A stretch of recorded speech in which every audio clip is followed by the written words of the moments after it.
మధ్యప్రదేశ్లో ఘోర రోడ్డు ప్రమాదం జరిగింది. రత్లాం సమీపంలో బస్సు లోయలో పడింది. ఈ ప్రమాదంలో 17 మంది ప్రాణాలు కోల్పోయారు.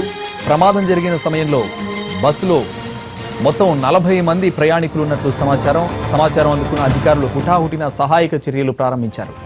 బస్సును వెలికి తీసే ప్రయత్నం చేస్తున్నారు. మృతుల సంఖ్య ఎక్కువగానే ఉంటే అవకాశాలు కనిపిస్తున్నాయి.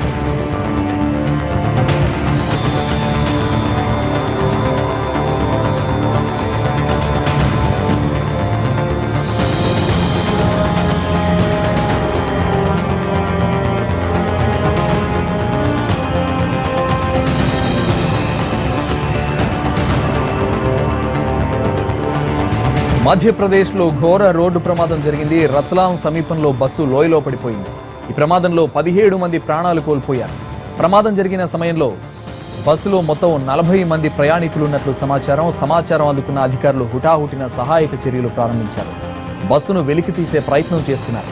మృతుల సంఖ్య ఎక్కువగానే ఉండే అవకాశాలు కనిపిస్తున్నాయి.